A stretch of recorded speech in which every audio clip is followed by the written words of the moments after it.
Hey, second graders, it's Miss Hickman. Thank you so much for tuning in for another awesome video.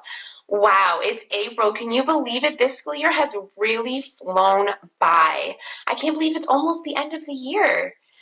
Well, we've had lots of fun over this school year. I'm so excited today because I have another awesome video for you guys. Today we're going to be talking about poetry, which is one of Miss Hickman's favorite topics in reading. So I can't wait to share with you guys. I hope you guys strap on your thinking caps. Your video is loading in 10 seconds.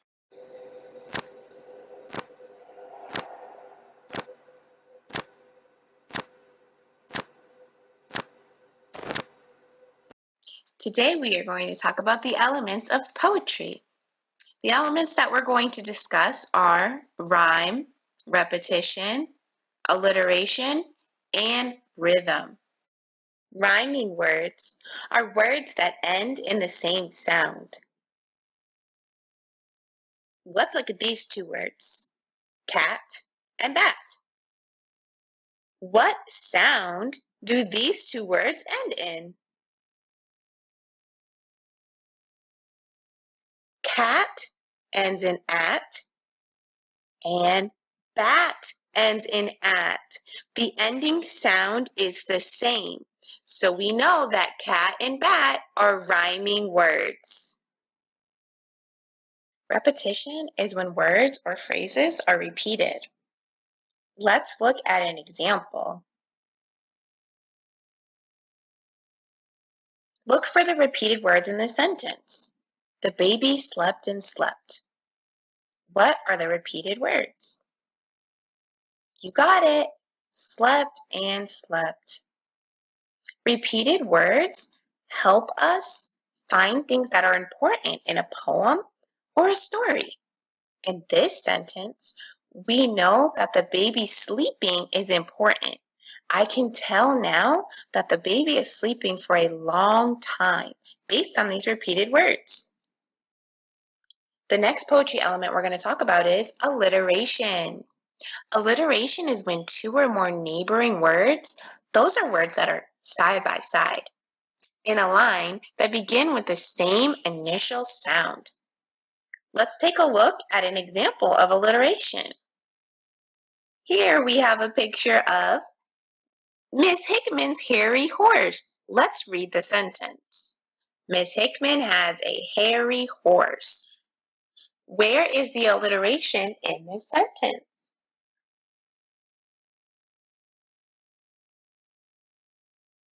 There it is. Hickman has a hairy horse.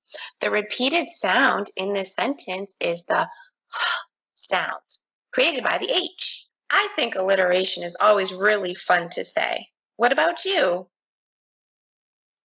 We have come to the final element of poetry that we're going to review today. The last element of poetry is rhythm. Rhythm is the beat of a poem. Let's keep reading about rhythm. All of the different types of elements of poetry can contribute to the rhythm. Rhyming words can help create rhythm in a poem. Some poems repeat a line or words to create rhythm in a poem. And lastly, alliteration can also create rhythm in a poem. Rhythm is the flow and the beat of a poem. It's time to practice. We're going to take all of the elements that we have learned today, and we're going to see if we can identify them in a poem. While I'm reading the poem, you are going to use your eyes to visualize what you would see, and you're going to use your ears to listen for the rhythm of this poem. While you're listening, see if you can find all of the elements of poetry that we talked about today. Are you ready? Let's go. We are going to read the poem titled At the Zoo. This poem was written by William Makepeace Thackeray. Remember to visualize, listen for the story elements, and also listen for the rhythm as I'm reading. First I saw the white bear, then I saw the black. Then I saw the camel with a hump upon his back. Then I saw the gray wolf with mutton in his maw. Then I saw the wombat waddle in the straw. Then I saw the elephant a waving of his trunk. Then I saw the monkeys. Mercy, how unpleasantly they smelt. Now that we've read our poem, I have some questions for you. How many animals did the speaker see at the zoo? I'm going to give you a minute to look over the poem again and tell me, how many animals did the speaker see at the zoo?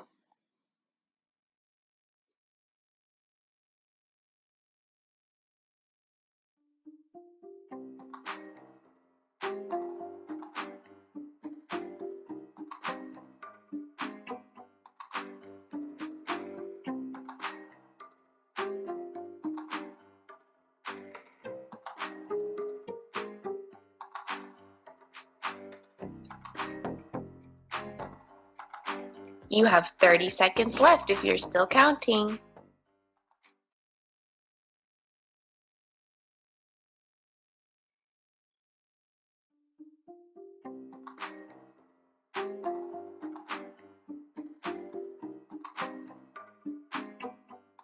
Okay, time's up. How many animals did the speaker see at the zoo? Let's talk about all the different animals that the speaker saw. The speaker saw a white bear, a black bear, a camel, a gray wolf, a wombat, an elephant, and monkeys. All of those animals make 7. The speaker saw 7 different types of animals. I'm going to give you a minute for these next 2 questions. Can you find the rhyming words in this poem? That's your first question. Your second question is, how many sets of rhyming words do you see? I'm going to play the music. When the music stops, you should have an answer to both of these questions. Okay, let's go.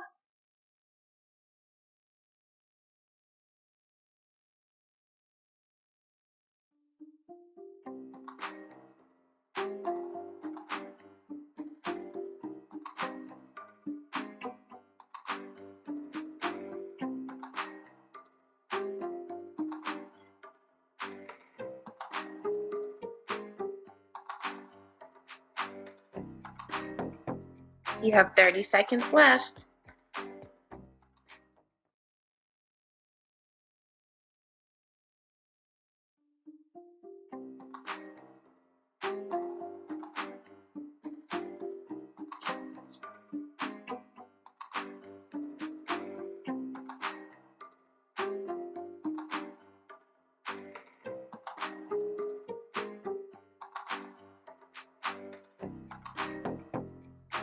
Okay, time's up. Let's see how you did. The rhyming words that I found were black and back and maw and straw. There are 2 sets of rhyming words. Let's go to the next question. How do the rhyming words supply meaning to the poem?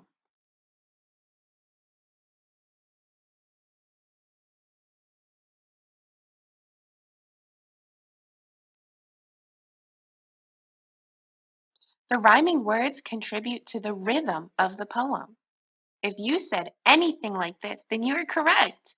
Great job! The rhyming words in this poem help keep the beat. Let's move on to the final question of the lesson.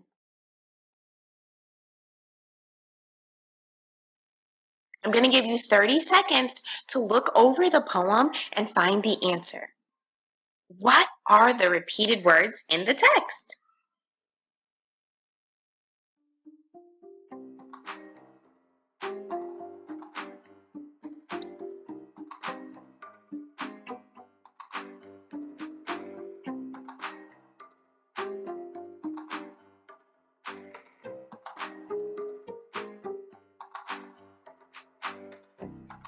You have 10 seconds to come up with the answer.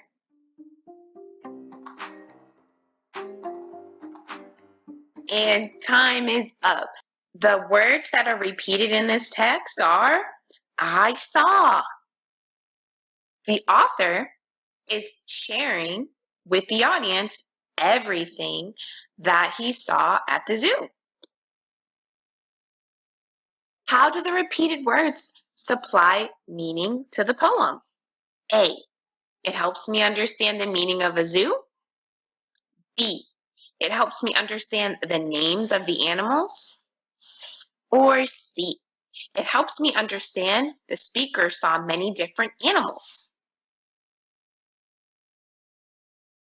If you chose C, then great job, Kiss Your Brain. Way to go using your brain power. C is the correct answer. The author repeats the words I saw to help us understand that the author saw a lot of different animals at the zoo. Well, guys, we made it to the end of the lesson. Thank you so much for tuning in with me. I had a lot of fun practicing the elements of poetry with you all. I hope you had fun too. I wish you all a wonderful rest of the school year, and I'll see you all next video.